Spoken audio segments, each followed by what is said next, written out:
everyone, welcome back to my channel, and today I'm going to be talking about real analysis.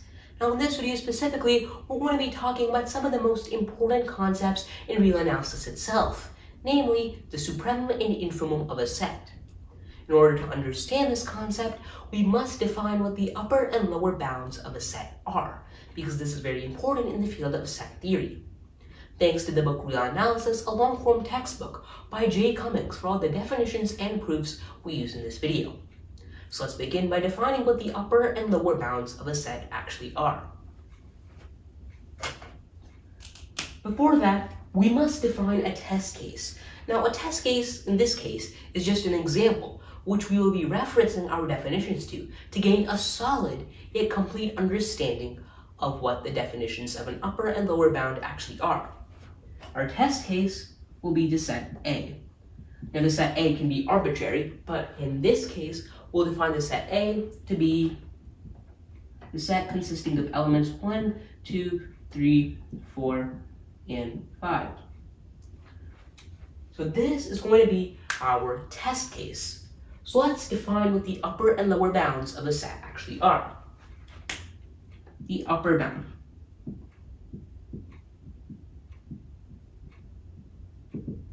The upper bound of a set is just any number that is greater than or equal to any element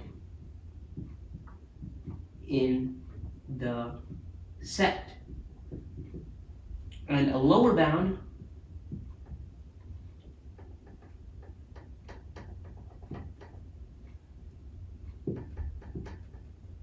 intuitively is just any number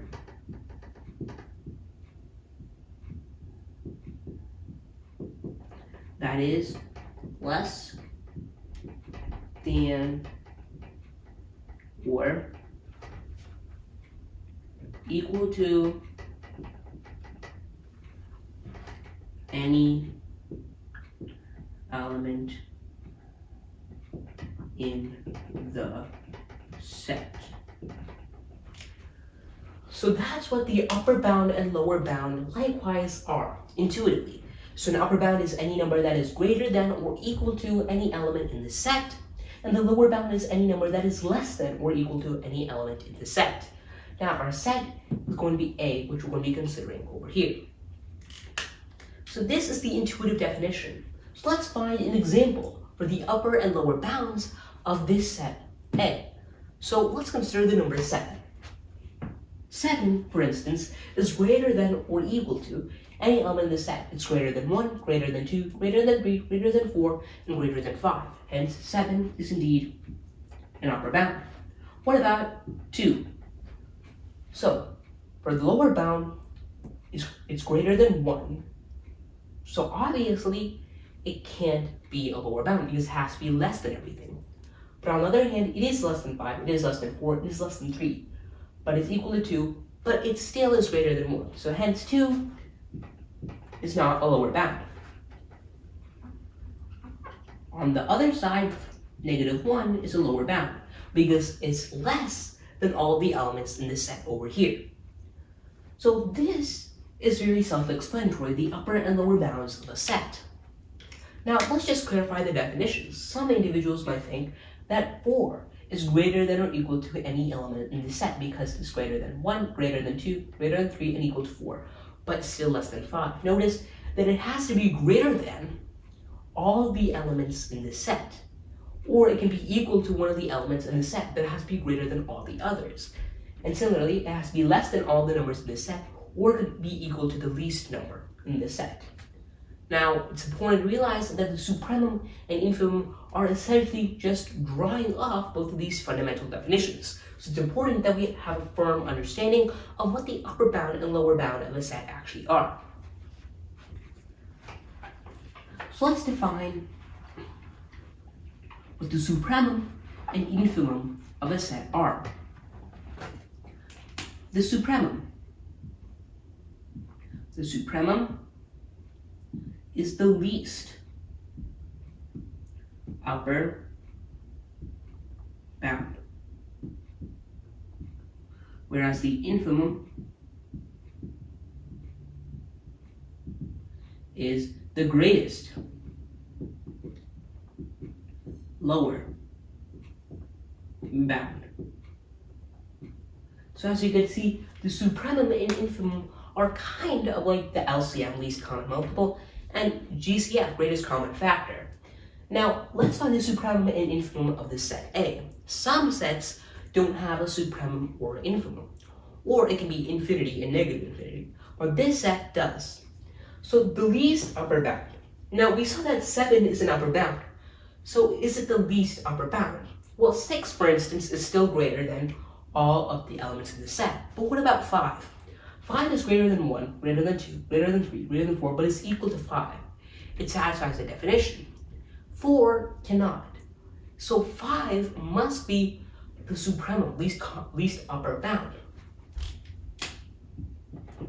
Because as we can see, it is greater than all the elements in the set and is equal to 5. So as you can see, the supremum must be the least upper bound, because if we subtract any number from it, it will therefore not be the least upper bound, and it won't even be an upper bound itself. So therefore, 5 must be the least upper bound. What about the greatest lower bound? Well, 1 can be considered the greatest lower bound, because -1, for instance, is less than all the elements in the set, but 0 is also less. But 1 is less than all the other elements in the set and is equal to 1 itself. So hence, it must be the greatest lower bound. Because if we add even the slightest amount to it, it won't even be considered a lower bound. Hence, 1 is the greatest lower bound. So we've just defined what supremum and infimum are intuitively, because this is a very important definition. Now, for the upper bound and the lower bound, they correspond like this. So when you think of infimum, you could just think of the lower bound. And when you think of supremum, you could think of the upper bound. Now mathematically, both of these entities are very important, because when we're considering a set that is bounded from above, we always want the least upper bound. Because if we pick, for instance, 1000, of course it does bound this set. It's an upper bound, but it's not the least upper bound, and it might not be useful. Which is why the supremum and infimum are very useful in mathematics. Now, how do we use notation to define both of these? Well, we just use the first 3 letters. We say sup, and we write the set's name. And if we don't have a name for the set, we can just write the set like this, with the curly braces. So this is how supremum and infimum are denoted. Okay, now that we've talked about that, let's move on to the most important thing that we have to do. We have to prove that, how do we prove that an element is a supremum or infimum of a set? Now we're proving this for the general case, and in the next video we'll prove it for the infimum. Right now we're just proving it for the supremum. And in the next video we will also prove it for multiple examples. Right now we're just proving it for the supremum. So we have to prove 2 conditions. The first condition, lowercase a, which we'll call the supremum of any set, must be an upper bound. Because if the least upper bound is not an upper bound, then it can't be the least upper bound. So this is pretty self-explanatory. The second condition is a little bit more advanced. We're saying that if we have an epsilon that is greater than 0, then a minus epsilon is less than a, and hence a minus epsilon is not an upper bound. Therefore, we can deduce that there's an x, which x is an element in the set A. Now, in this case, A is not the set from 1 through 5. It's any set that we can consider. X greater than A minus epsilon. So this is the second condition. First condition, A, which is a supremum, must be an upper bound, and second condition, an epsilon greater than 0 must imply that A minus epsilon is less than A, and A minus epsilon is not an upper bound. Therefore, there's an element in the set A, capital A,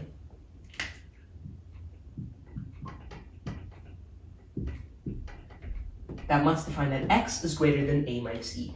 So there is an element that is greater than A minus E, which shows that A minus epsilon, such that A minus epsilon is therefore not an upper bound.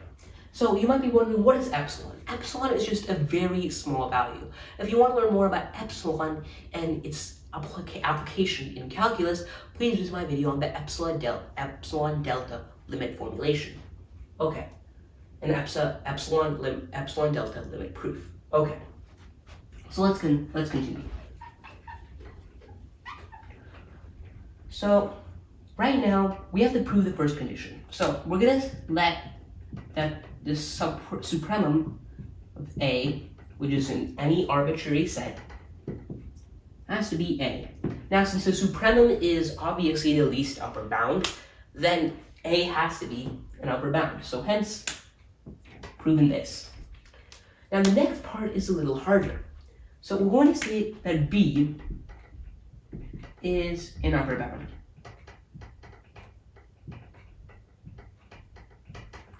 And we are also going to be stating that B is less than A. Now, B is less than A, but we've just stated that A is obviously the least upper bound. So we're obviously disproving that A is the least upper bound. Let's just continue. Now what we're going to be saying is that by an algebraic manipulation, 0 must be less than A minus B. And since epsilon must be greater than 0, we can state that epsilon is going to equal to A minus B. Now, we've already stated that X has to be greater than A minus epsilon, where X is an element in this set, capital A. So, we're stating that X must be greater than A minus B. These two cancel. This becomes a positive. Hence, X becomes greater than B. But we just stated that B is an upper bound, and we stated that X has to be greater than B, and X is an element of the set, so B is not an upper bound. And these two statements contradict each other. Hence, we've proven that A must be the least upper bound of this set. Now, let's just walk through this step once more to gain a better and solid understanding. Now, we're going to be letting the supremum of the set capital A equal to A. B is an upper bound, and we're going to state that B is less than A. Now, A is the least upper bound, but we're saying that there is an upper bound that is less than A. Now, to understand algebraic manipulations, we see that 0 is less than A minus B. And we see that epsilon, and we're substituting that epsilon is equivalent to A minus B, because epsilon can carry any value that is greater than 0. Substituting with this statement, we see that X must be greater than B, but B is an upper bound. And if X is an element in the set A, which we defined a little bit earlier, then therefore B is not an upper bound, so it contradicts the statement, and hence it's false. So hence A must be the least upper bound, and B is not the least upper bound. So therefore, we've shown that A must be the least upper bound. So we've proven the second condition, and this ends our proof.